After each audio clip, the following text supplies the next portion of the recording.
在座所有的各地莲友们啊，我们的正国寺的常住法师们，大家早上好，阿弥陀佛！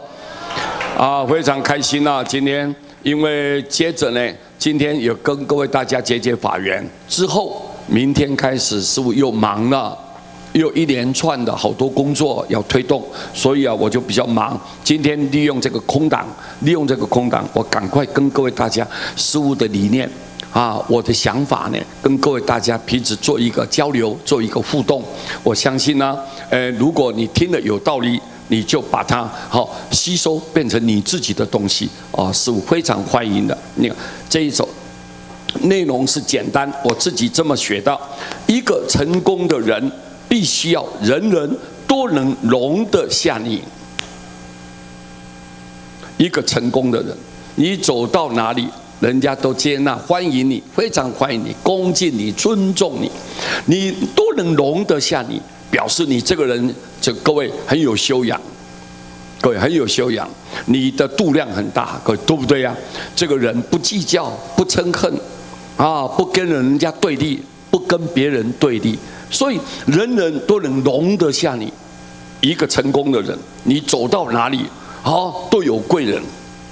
只要不树敌了，你不树敌，不跟别人来有任何的恩怨，那么你是一个成功的人，人家都愿意跟你在一起，你的力量就大，人家也愿意提供给你，愿意来关心你，就是你的贵人嘛，就是变成你的贵人。所以一个成功的人，需要人人都能容得下你。 你也能接纳每一个人，你也能够欢喜的跟大众生活在一起，接纳别人，你能接纳别人。一个成功的人心中没有敌人，心中没有敌人，很多人就排斥，喜欢的人就把他拉起来，不喜欢的人就把他排得远远的。各位啊，那这样子你的心中啊执着，一旦的执着有分别心，烦恼就永远不断。 永远不断，所以你一定要注意，你也要能够接纳每一个人，接纳我能够欢喜的跟大家相处生活在一起，这样你算是一个成功的人了，一个成功的人。理直要不要契合？你有道理，你有道理，你这个人啊，你一听就知道你有道理。但是我们有道理的人，你知道你是站在我这边，但是也不能太怎么样。 太蛮横啊，故意打压呀！我有道理，你怎么这样子？然后就跟对方怎么对立起来，然后就是要暴力相向，没有必要吗？各位对不对？理直一定要契合，要心平气和，和蔼可亲。 讲话也要慢条斯理，非常欢喜的那个语句词句一定要委婉，非常的委婉柔软，这样子讲让大家欢喜，能够接受。各位，所以你离道理你是对的，你是对的，但是也要契合，要心平气和，讲话一定要这样子，懂得尊重，得理也要饶人，对不对呀？ 你有理由嘛？但是要饶恕别人，宽恕别人，不要说你有理由就怎么样啊？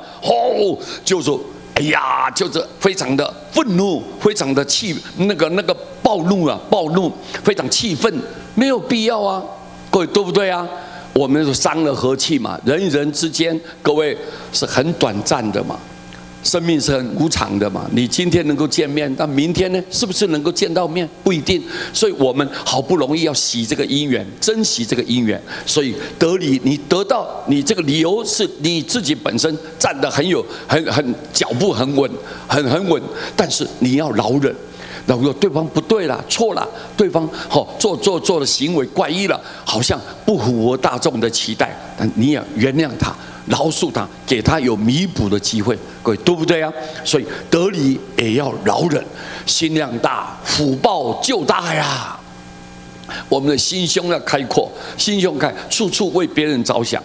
各位也要注意啊，我们不可能以我们个人你自己的程度来要求别人一定要达到你的期待，没有办法嘛，因为他本身来的条件只有这样嘛，他的条件只有这样。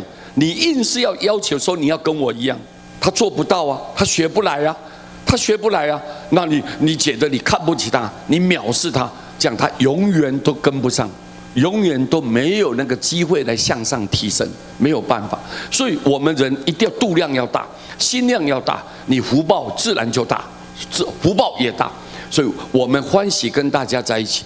你这个人很有才华，很有能力啊，我们欢喜欢迎你，非常欢迎你，敬重你，对不对？但这个人笨笨呆呆的，哎呀，什么学什么东西都很迟钝，反应太慢了。我们也要给他机会啊，给他机会，给他好好学习，好好学习。所以各位，你如果有这种度量，有这种心胸，各位，我们这个团体一个单位和和气气的，一直不断的，非常带来非常的温和，但温和非常的幸福快乐，各位对不对啊？所以很重要，希望大家能够秉持这个理念，那这样你做人圆满了，成佛才能够成功。成佛才能成。做人有时候我说我是学佛的，但是固执的要命。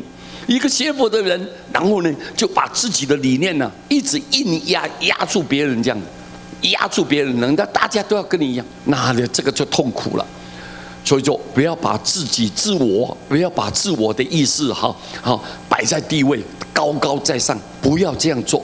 各位，我们一定要能容纳别人，各位好不好？各位这样子的话呢，我们团体单位都会很进步，而且很和谐、很快乐啊，很快乐。所以这样子，我们的团体就日日进步了，夜夜进步，年年都在进步，各位对不对啊？大家都能够学佛，大家都能够成就。好，这个很简单的话呢，给各位大家彼此做一个交流啊，彼此做一个交流。谢谢大家，阿弥陀佛。